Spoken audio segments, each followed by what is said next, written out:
Hola, bienvenidos a Dentro del Laberinto.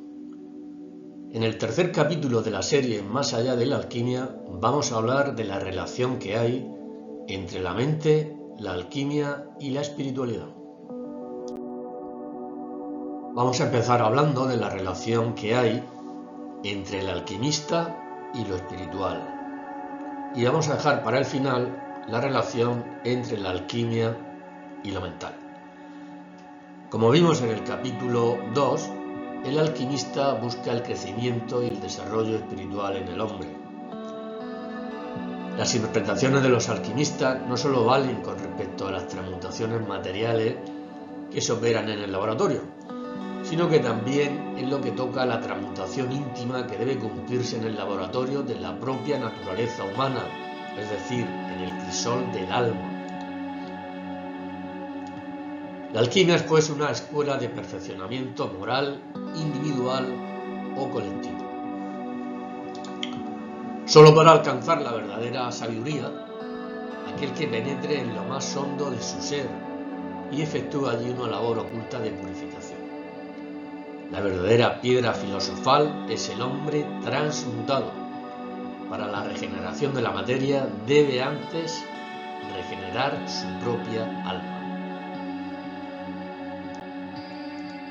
Vamos a ver ahora 4 de los principios espirituales sobre los que se fundamenta la alquimia y que en este caso proceden del pensamiento hermético. El primero de los principios hace referencia a la unidad cósmica.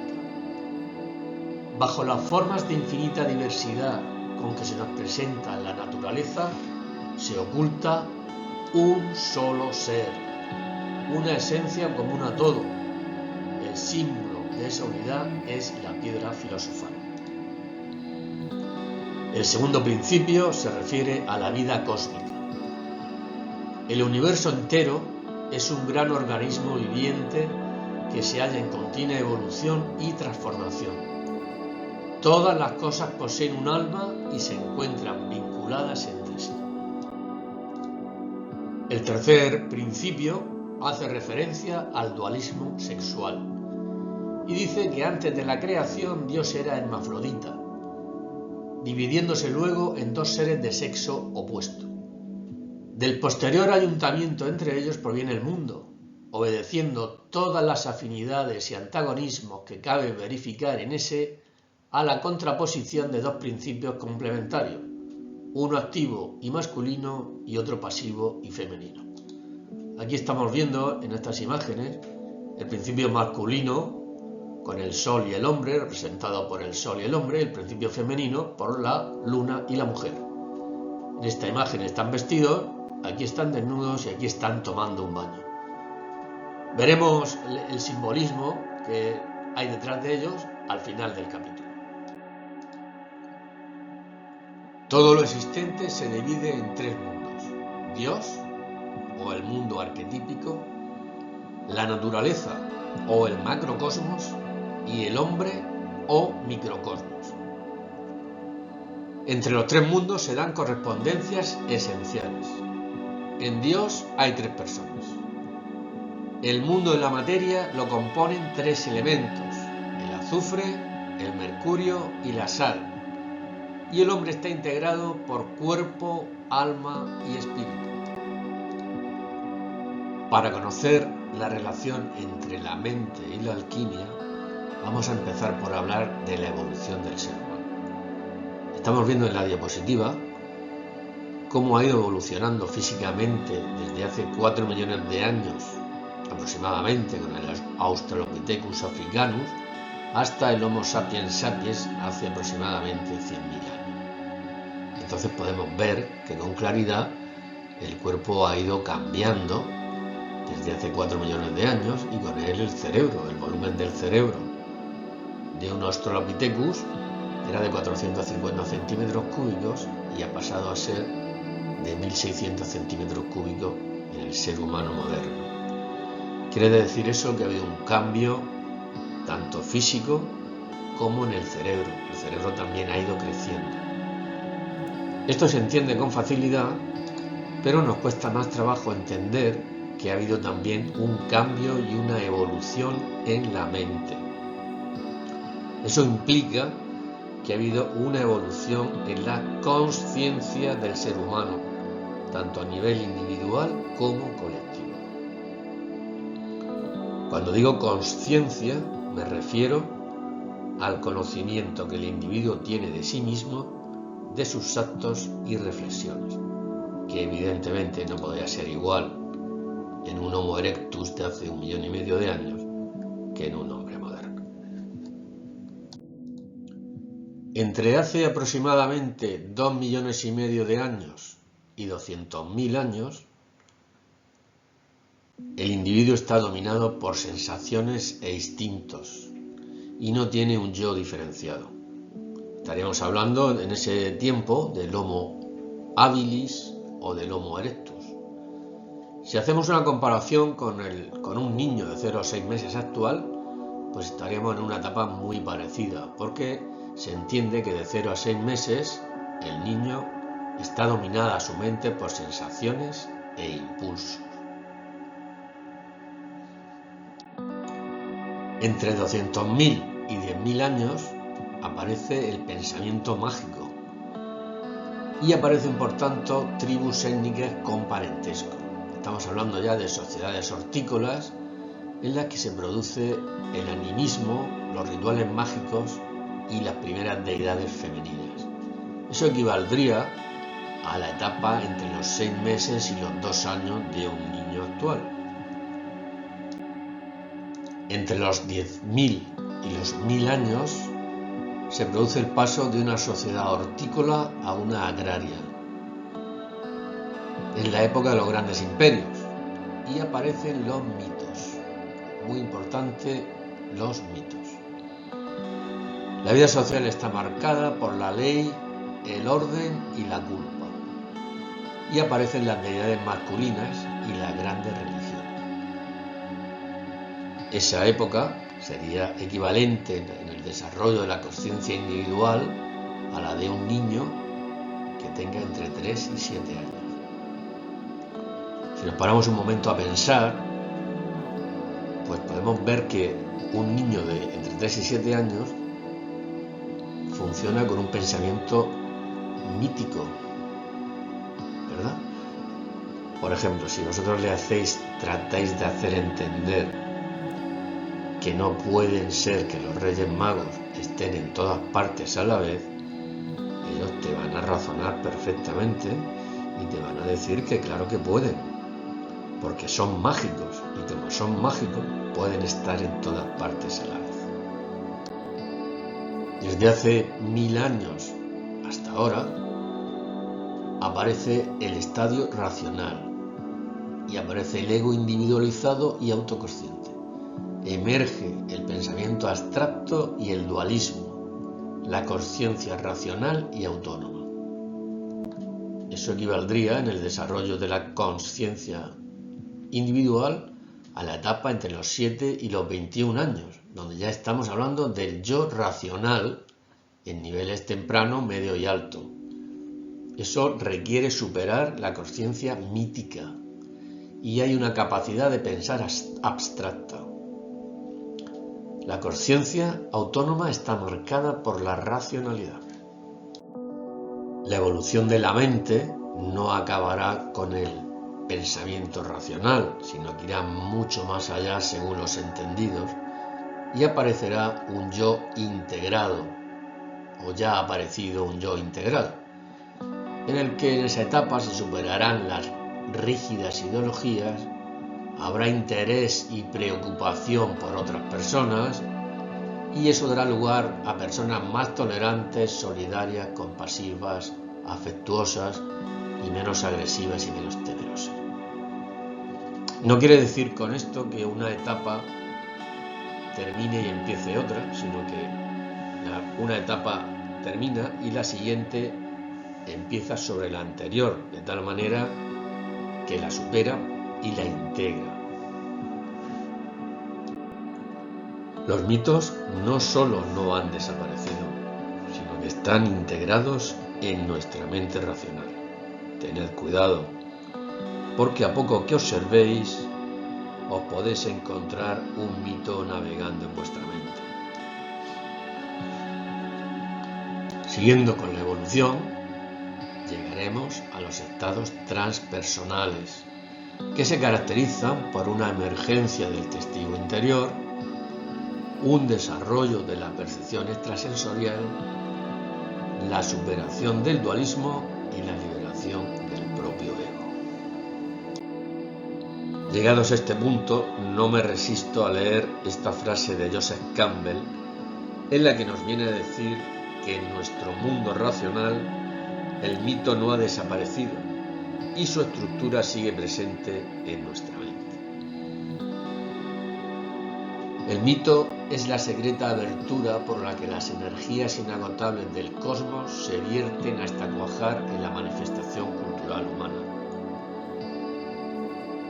Las religiones, las filosofías, las artes, las formas sociales del ser humano primitivo e histórico, los descubrimientos más importantes de la ciencia y la tecnología, los mismos sueños que puntean nuestro descanso, brotan como una erupción del anillo primordial y mágico del mito.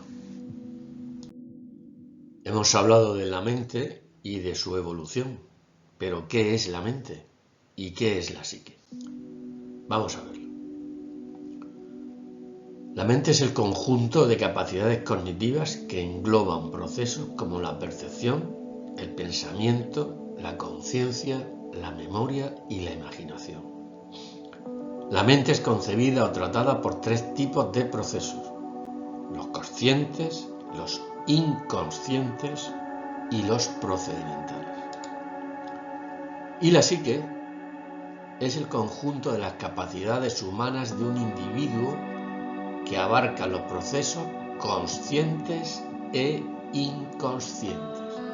Quiere esto decir que la psique es una parte de la mente. La relación entre la alquimia y la mente se debe a los trabajos de Jung. Para él, en un principio, la alquimia no contaba, era algo oscuro, misterioso y que no le aportaba nada. Todo cambió a partir de 1928, cuando le regalan un tratado medieval de alquimia china. Descubrió en él que los procesos que se describen eran interiores, no estaban relacionados con leyendas ni hechicerías, sino que eran psíquicos y espirituales y estaban ocultos detrás de una clave esotérica. El tratado describía tratamientos psicológicos para clarificar la mente. Y para Jung, el alquimista busca desde el punto de vista de la psicología el misterio divino, es decir, el misterio del inconsciente proyectado en la mente. Vamos a prestar atención ahora a este dibujo, en el que de alguna manera se explica la idea de Jung acerca de la mente.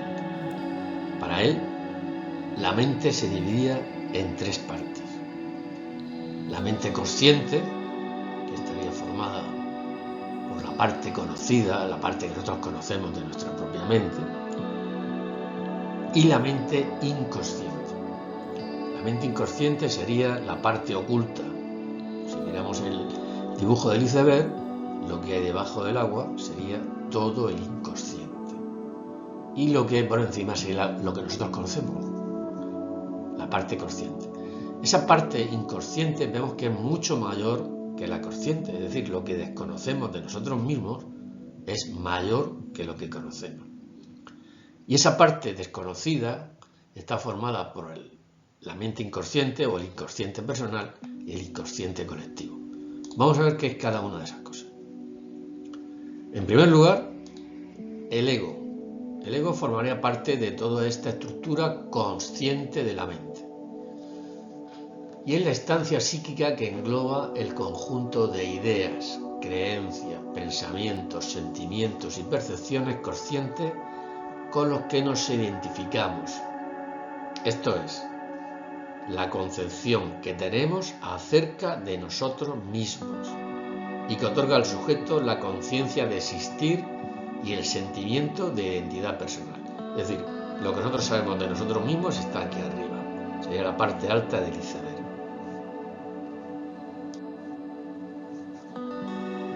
La parte inconsciente estaría formada en primer lugar por el inconsciente personal, que lo situaríamos aquí, en esta zona de aquí, que tiene que ver con todos los aspectos reprimidos y ocultos que han surgido de la interacción entre la persona y su entorno. Es decir, cada uno tiene esta parte personal y cada uno tiene esa parte oculta con aspectos reprimidos a lo largo de la vida, a lo largo de cosas que hemos ocultado, reprimido y a las que nosotros mismos no nos atrevemos ni a mirar. Y por último, tenemos el inconsciente colectivo. El inconsciente colectivo sería esta parte de aquí, y según él es la masa psíquica de la humanidad heredada a través de siglos de evolución.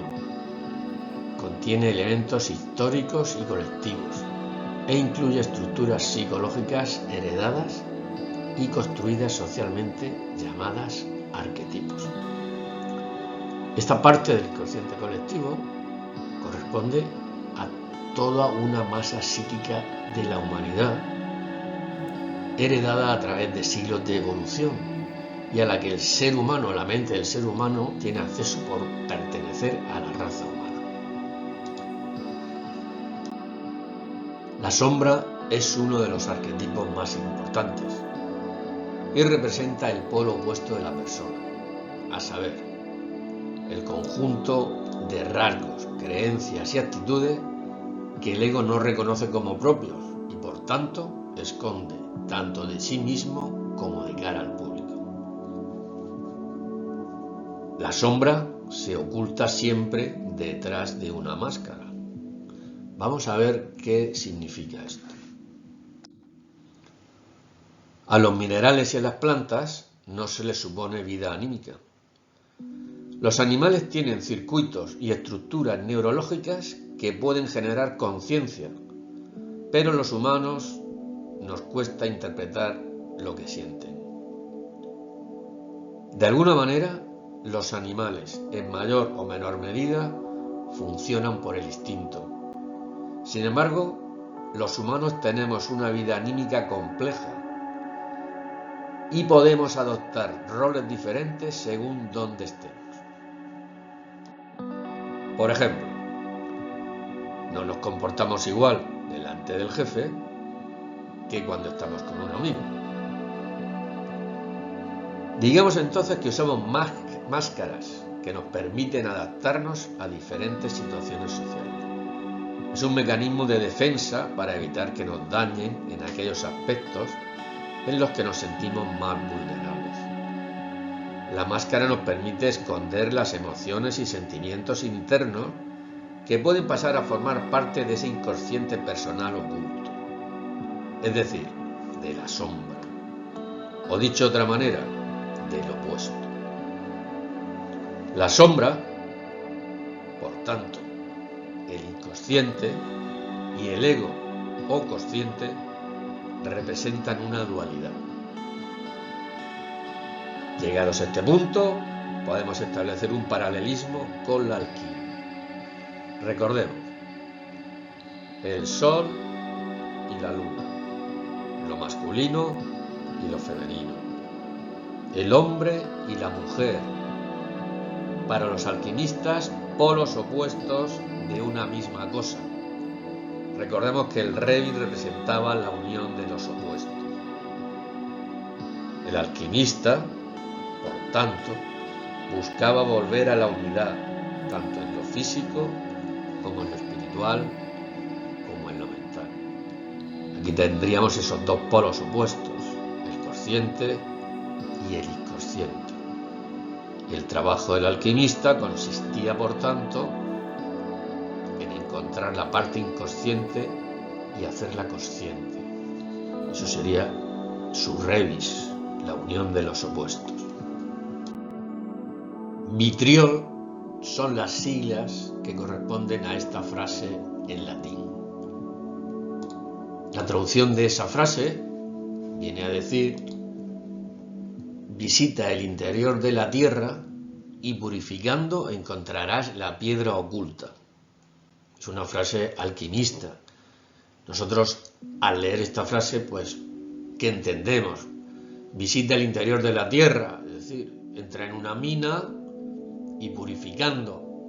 Bueno, pues no sabemos qué es purificando, pues allí vas a encontrar una piedra que está oculta. Claro, dicho así, para nosotros no tiene sentido. Pero la verdadera significado de esa frase viene a decir que solo podrá alcanzar la verdadera sabiduría aquel que penetre en lo más hondo de su ser y efectúa allí una oculta labor de purificación. En esta imagen que estamos viendo tenemos aquí al alquimista que lleva un bastón, gafas y un farol y va siguiendo las huellas de la sabiduría. Esta mujer representa la sabiduría. Es un camino difícil, por eso lleva el bastón y el farol, porque lo que tiene que hacer el alquimista es penetrar en lo más hondo de su ser y hacer una purificación interior.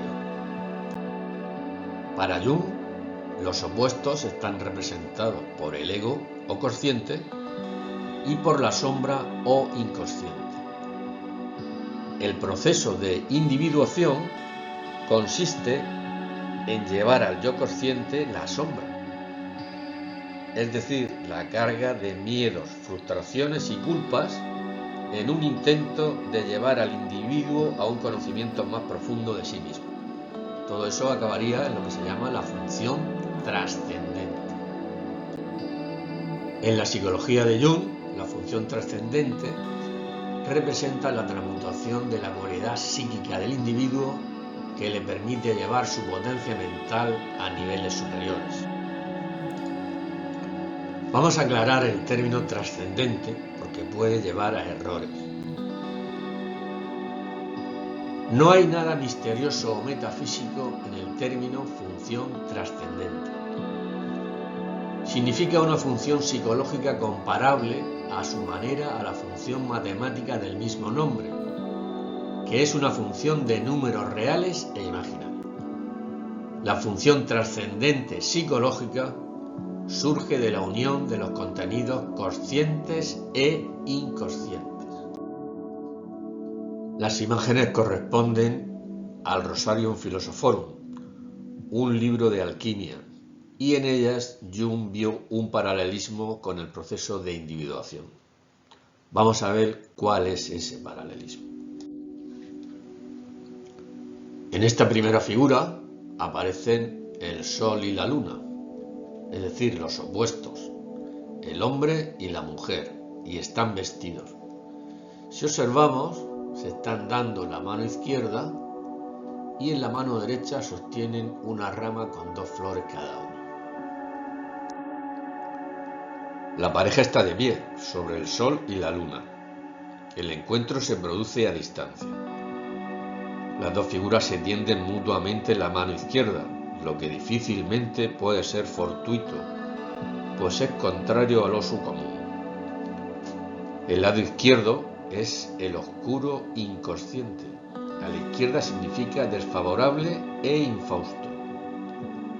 El lado izquierdo es también el del corazón,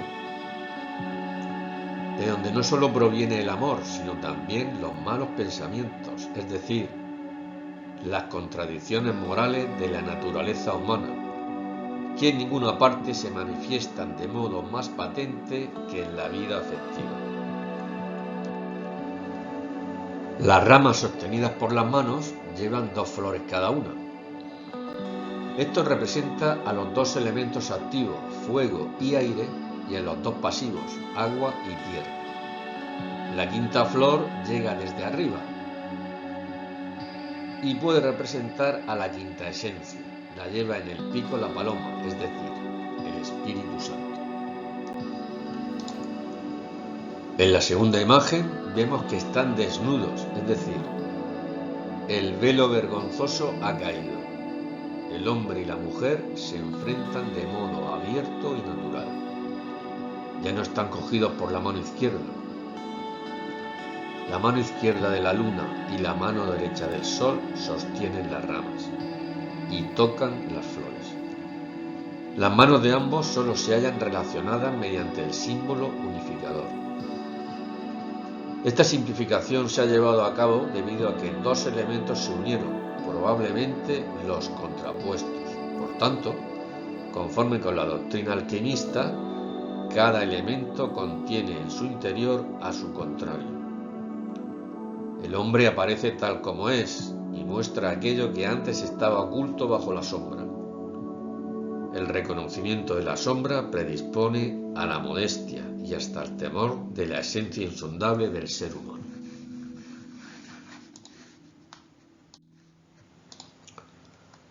En lo que se refiere a la imagen 3, desde el punto de vista de la psicología, en esta imagen el rey y la reina descienden hacia lo inconsciente, representada por la inmersión en el baño. En lo alto, la pareja se halla unida por el símbolo del Espíritu Santo. La imagen 4 hemos de tener en cuenta que se hizo para ojos medievales y por tanto no posee significación pornográfica alguna, sino simbólica. Si se observa el dibujo de cerca, la cohabitación tiene lugar en el agua, esto es, en el inconsciente. La unión en la etapa biológica es un símbolo de la unión de los opuestos, esencial para el entendimiento común. En la imagen 5, la pareja está muerta y se ha fundido en un bicéfalo, lo que simboliza que los opuestos se unen. En cuanto a los contrarios se unen, se aquieta toda energía y desaparece el desnivel. Esta figura representa la putrefacción, por tanto la descomposición de una figura anteriormente viva. La muerte es un estado intermedio al que debe de seguir una nueva vida. Ninguna vida puede originarse, afirman los alquimistas, si antes no se ha extinguido la vieja. Comparan el arte a la actividad del sembrador, que hunde en la tierra la semilla, donde muere a fin de renacer a una nueva vida. En la siguiente imagen, todo se disuelve y el alma asciende al cielo. Es una sola alma la que se desprende de los dos, que evidentemente se tornan. Y por fin, en la última imagen, del cielo desciende el alma unificadora, para reunirse con el cadáver y darle vida de nuevo. Si has leído o piensas leer la novela La Orden del Silencio, este vídeo te va a ayudar a comprender mejor todo lo relacionado con la alquimia y el pensamiento antiguo. Si te ha gustado, no olvides darle a like, compartir y suscribirte. Muchas gracias.